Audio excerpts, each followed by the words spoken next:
ஓம் சாந்தி. எல்லோரும் சந்தோஷமாக இருக்கிறீங்களா? இது ரொம்ப ரொம்ப ரொம்ப முக்கியமான பதிவு. உலக அழிவிலிருந்து நாம் தப்பிக்க முடியுமா?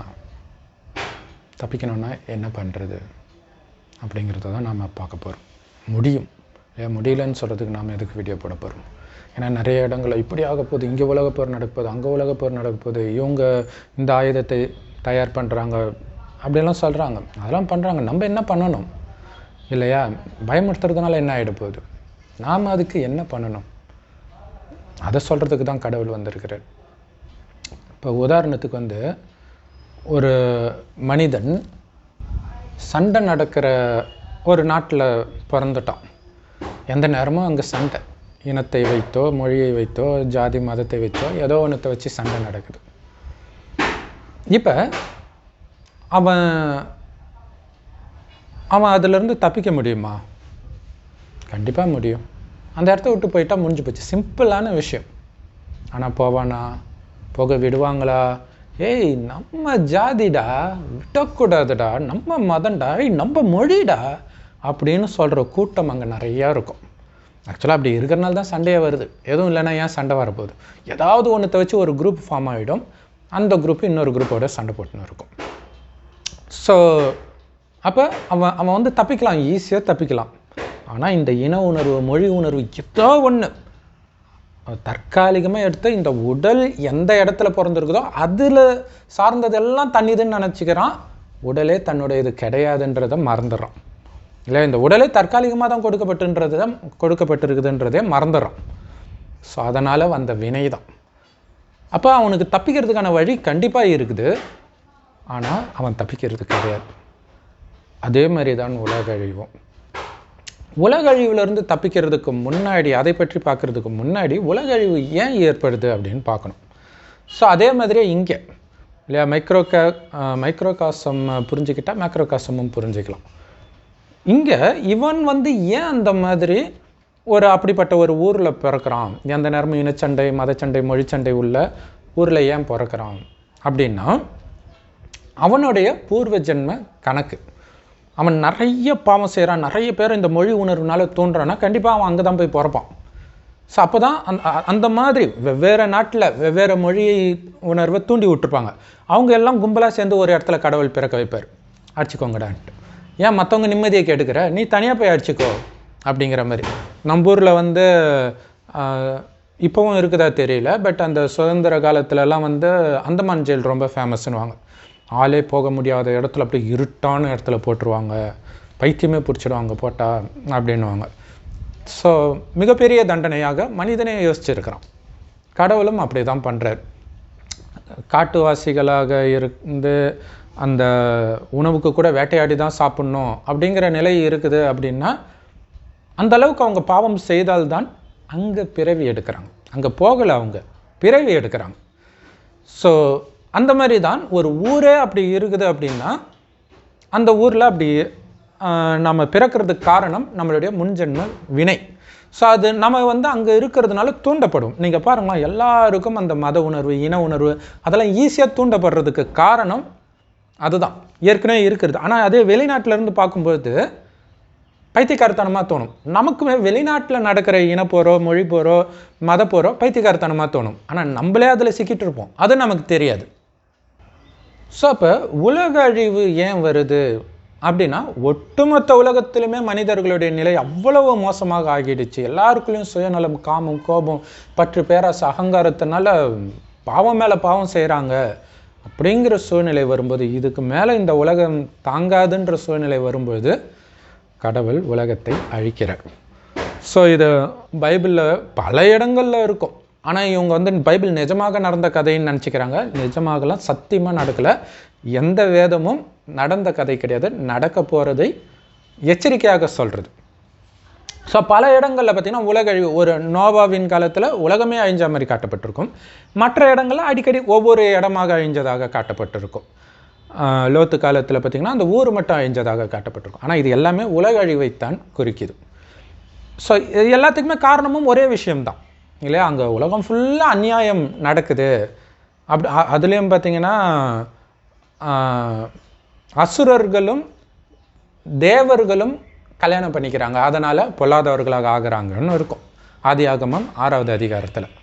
அதே தான் இந்து கதை எல்லாத்துலேயும் இருக்கும். எல்லா கதையிலுமே தேவர்கள் அசுரர்களை கல்யாணம் பண்ணிக்குவாங்க இல்லையா? அதாவது தேவதை பொண்ணை வந்து அசுரன் கல்யாணம் பண்ணிக்குவான், அல்லது மாற்றி கல்யாணம் பண்ணிக்குவாங்க.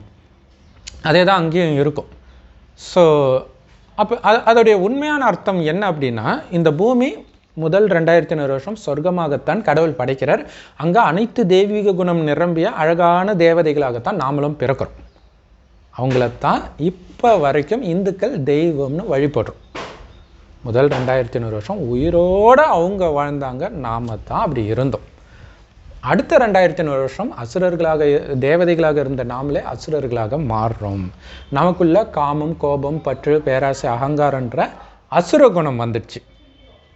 ஸோ இந்த குணத்தினால தான் நிறைய பாவம் மேலே பாவம் செய்கிறோம். ஸோ அந்த பாவத்துக்கான தண்டனையாக கொஞ்சம் கொஞ்சமாக நோய், இந்த மாதிரி இடங்களில் பிறக்க வச்சு சண்டை, இந்த மாதிரி தண்டனை அனுபவிக்கிறோம். இருந்தாலும் உலகம் ஃபுல்லாக மோசமாகிறது 2500 வருட இறுதி, நரகத்தின் 2500 வருட இறுதி. ஸோ அப்போ தான் கடவுள் வரார், வந்து சொல்கிறார், உலகத்தை அழிக்க போகிறேன். சொல்லாமல் செய்ய மாட்டார் கடவுள், சொல்லிட்டு தான் செய்கிறார். ஸோ அதை தான் பைபிளில் ஒவ்வொரு தடவையும் சொல்லிட்டு தான் பண்ணுறார் இல்லையா? நோவா கிட்ட சொல்கிறார், இப்படி பண்ண போகிறேன் அப்படின்ட்டு. லோத்துக்கிட்டேயும் சொல்கிறார், பண்ணுறேன். ஆனால் என்ன ஒன்று, ஒருத்தர்கிட்ட மட்டும் சொன்ன மாதிரி அதில் தப்பாக காட்டிட்டாங்க. அப்படி கிடையாது, கடவுள் அப்படிலாம் பண்ண மாட்டார், எல்லாருக்கும் சொல்கிறார் இல்லையா? கடவுள் கடைசி 100 வருடம் ஒரு வயோதிகர் உடலில் வந்து சொல்கிறார். ஸோ ஒருத்தர் உடலில் வந்ததுனால அவங்க ஒருத்தர்கிட்ட சொன்னதாக அப்படி காட்டிட்டாங்க. ஸோ அவர் உடல் மூலமாக எல்லாருக்கும் தான் சொல்கிறார். ஸோ அந்த ஞானத்தை தான் நம்மள மாதிரி நிறைய பேர் சொல்லிட்டு இருக்கிறோம் எல்லா மொழியிலையுமே. அப்போ கடவுள் சொல்கிறார், ஏன்னா கடவுள் வர்றதே கடைசி 100 வருடம், உலகம் அழியிறதுக்கு 100 வருடம் முன்னாடி. ஸோ உலகம் அழிய போகுது, ஆனால் ஆத்மா அழியாது அப்படிங்கிறார். ஸோ மரணத்தை பற்றி நீங்கள் பயப்பட தேவையில்லை. உடலை விட்டு உயிர் பிரியறதுக்கு பேர் தான் மரணம்னு நம்ம நினச்சிட்டு இருக்கிறோம். ஆனால் நீங்கள் உடலே கிடையாது, ஆத்மா. ஏன்னா உடல்னு நினைக்கும் போது தான் அந்த மரண பயம் இருக்கும். சொர்க்கத்தில் யாருக்கும் மரண பயம் இருக்காது. ஆனால் நீங்கள் இப்போ எதை மரணம்னு நினைக்கிறீங்களோ அது நடக்கும்.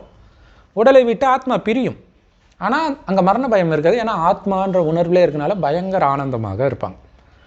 ஆனால் உலகழிவு பயங்கரமாக இருக்கும். அதுக்கு முன்னாடி நிறைய மோசமான விஷயங்கள்லாம் நடக்கும்.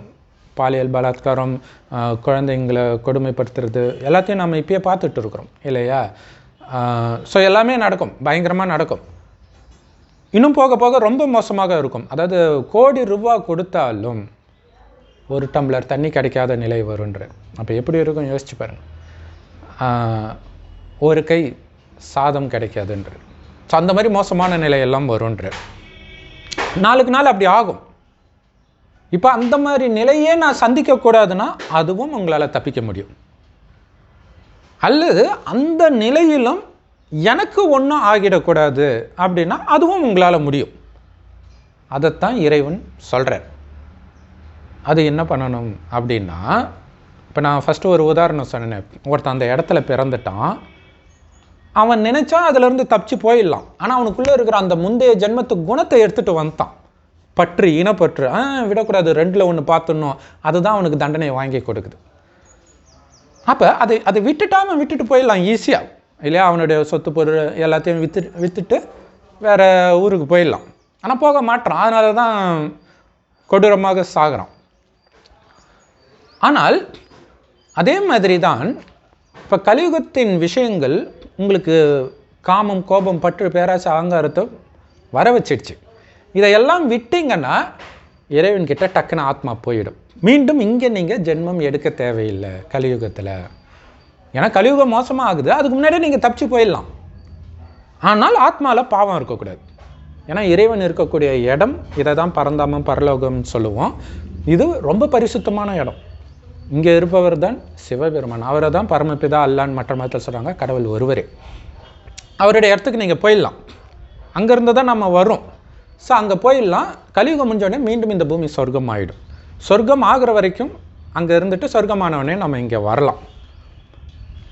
ஸோ அங்கே போகணும் அப்படின்னா ஏற்கனவே சொன்ன மாதிரி தூய்மையாகணும். தூய்மையாகணும்னா அதுக்கு ஒரே வழி, சிவபெருமானை நினைவு பண்ணிக்கிட்டே இருக்கணும். எது நடந்தாலும் சிவனுடைய நினைவு தான் இருக்கணும். அவர் எப்படி இருக்கார்? செம்பொன் நிறமான உலகத்தில் நட்சத்திரம் மாதிரி இருக்கார். நாம் புருவ மத்தியில் நட்சத்திரம் மாதிரி இருக்கிறோம். நான் ஆத்மா, அழியக்கூடிய உடம்பு கிடையாது. இந்த உடலை கொடுத்த அப்பா அம்மாவுக்கும் எனக்கும் சம்மந்தம் கிடையாது. இந்த உடலுக்கு பிறந்த குழந்தைக்கும் எனக்கும் சம்மந்தம் கிடையாது.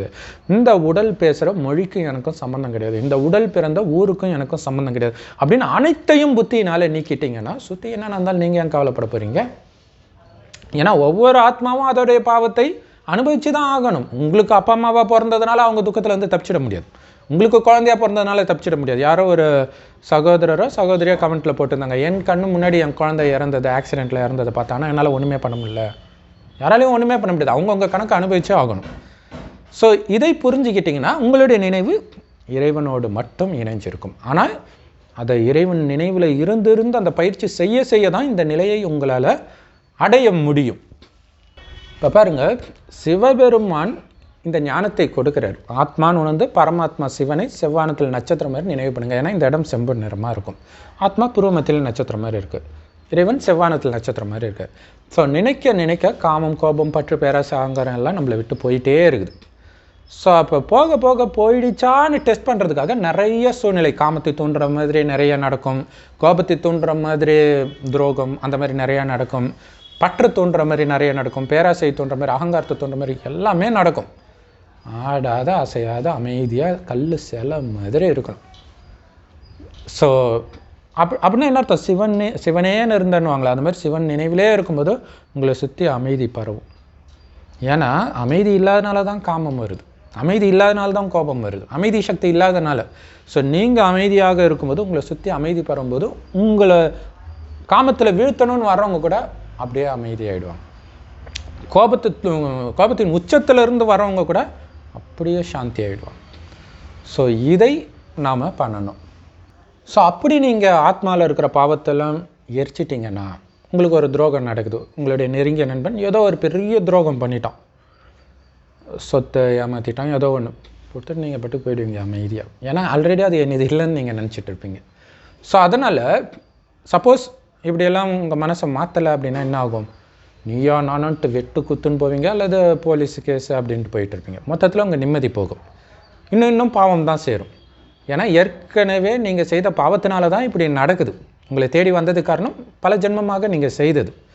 ஸோ அதை புரிஞ்சுக்கணும்.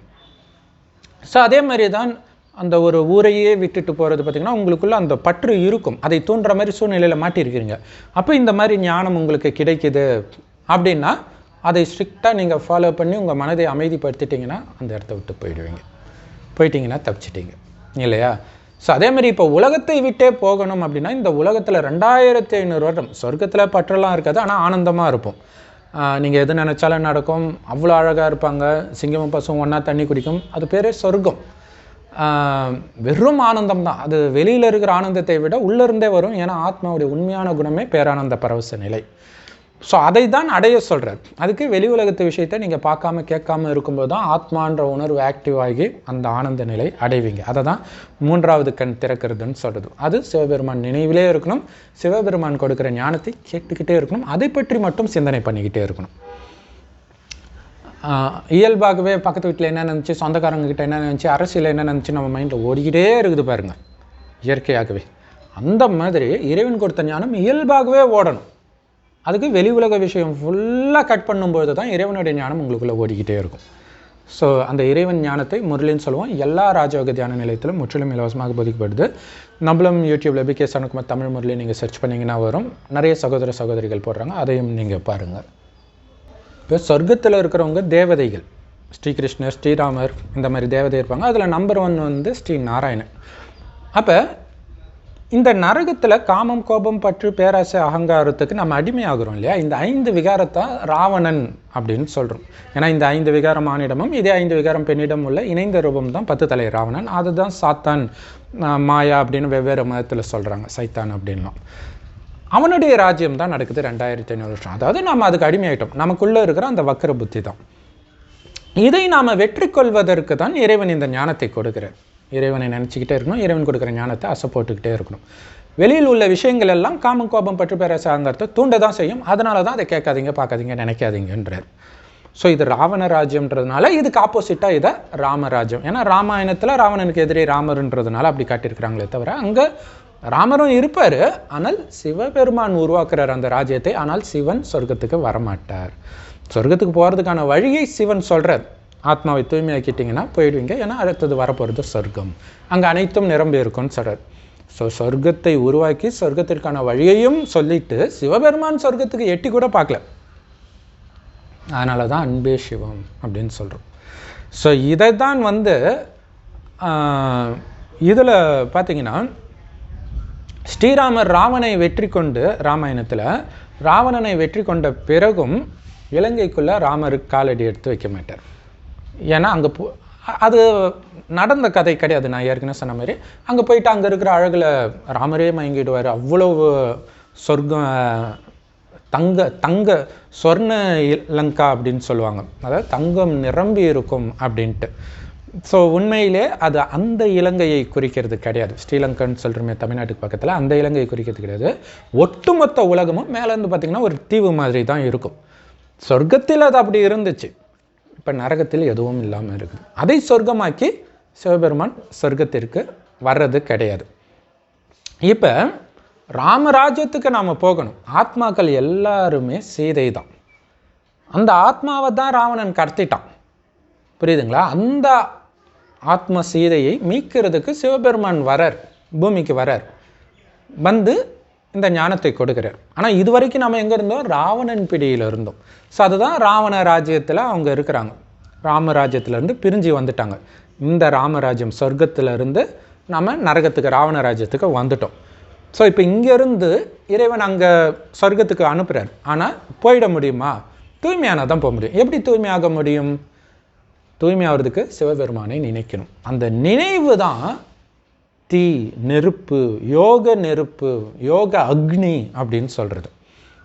தங்கத்தை நெருப்பில் போட்டு தூய்மையாக்குற மாதிரி ஆத்மாவை யோகம்ன்ற நெருப்பில் போட்டு நம்ம தூய்மையாக்குறோம். ஸோ எந்த அளவுக்கு ஆத்மா யோகத்திலே, அதாவது சிவபெருமான் நினைவிலே இருக்குதோ, சிவனை நினைக்கிறது தான் யோகம்ன்றது. தியானம், யோகம் எல்லாமே இறைவனுடைய நினைவு தான். ஸோ அவரை நினைக்க நினைக்க ஆத்மாவில் இருக்கிற பாவக்கரை நீங்குது.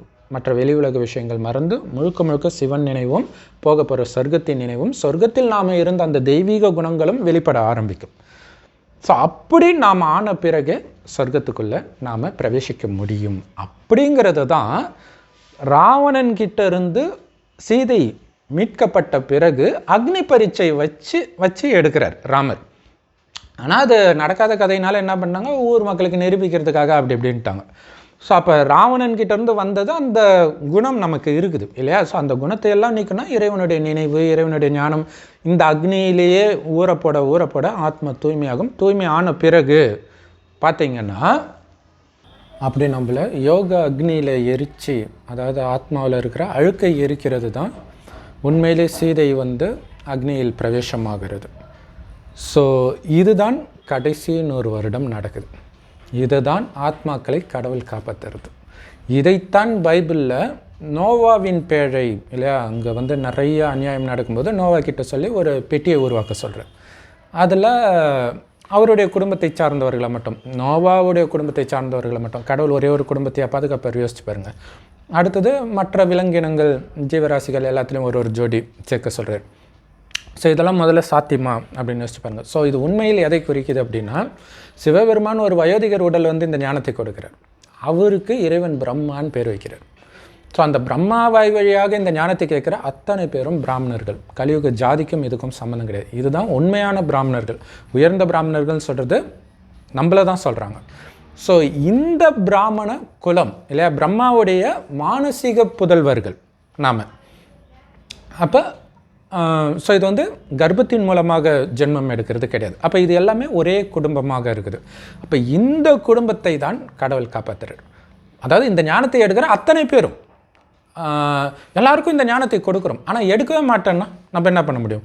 ஸோ அப்போ இது ஒட்டுமொத்த உலகமும் ஒரு விஷக்கடல் இல்லை, எல்லாம் மூழ்கிட்டு இருக்கிறாங்க. காமம், கோபம், பற்று, பேராசை, அகங்காரம், அதிலே தான் துக்கம் வருது. அது அவங்களுக்கு தெரிய மாட்டேங்குது.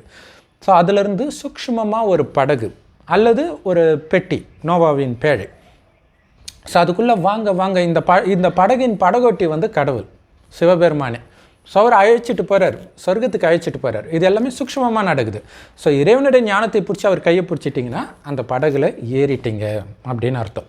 ஸோ அப்போ கடைசி வரைக்கும் இறைவன் நினைவிலே இருந்தீங்கன்னா உலக அழிவிலிருந்தும் தப்பிச்சிடுவீங்க. மேலே போயிட்டு இந்த பூமி சொர்க்கமானோடனே சொர்க்கத்தில் நம்ம ஜென்மம் எடுப்போம். ஸோ இதே தான் வந்து மச்ச அவதாரத்திலும் இருக்கும்.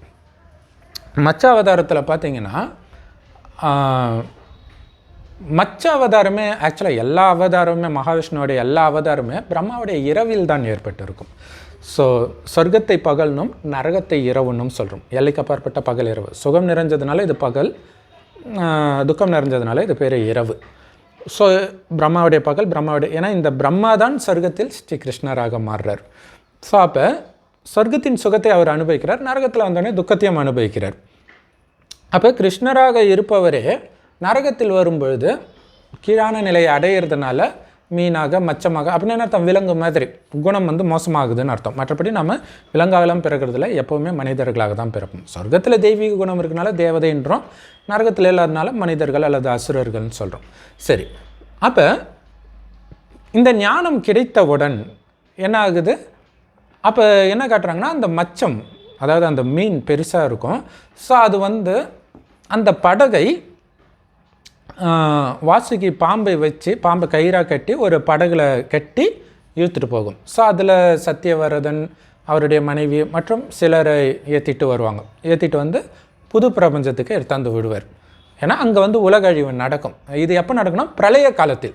பிரளய காலத்தில் தான் எல்லா அவதாரமும் நடந்தது. ஆக்சுவலாக எல்லா புராண கதையும் பிரளய காலத்தில் நடந்தது தான். அதாவது இந்த நேரத்தில் பிரளயத்திற்கு முன்பு இறைவன் வந்து இந்த ஞானத்தை கொடுக்கிறார், அதாவது உலக அழிவிற்கு முன்பு. ஸோ நாம் தப்பிக்க முடியுமானா கண்டிப்பாக முடியும். இந்த ரகசியம்தான் நோவாவின் பிழை, சீதை அக்னி பிரவேசமானது, மச்ச அவதாரம் எல்லாமே. சரி, என்ன பண்ணணும்? இந்த படகுல ஏறிட்டாலே போதுமா? படகுலேருந்து இறங்காமல் இருக்கணும். ஏன்னா சுற்றி இருக்கிறது அப்படி பிடிச்சி இழுக்கும். காமத்தை தோன்ற மாதிரி, கோபத்தை தோன்ற மாதிரி வா வா வான்னு இழுக்கும்.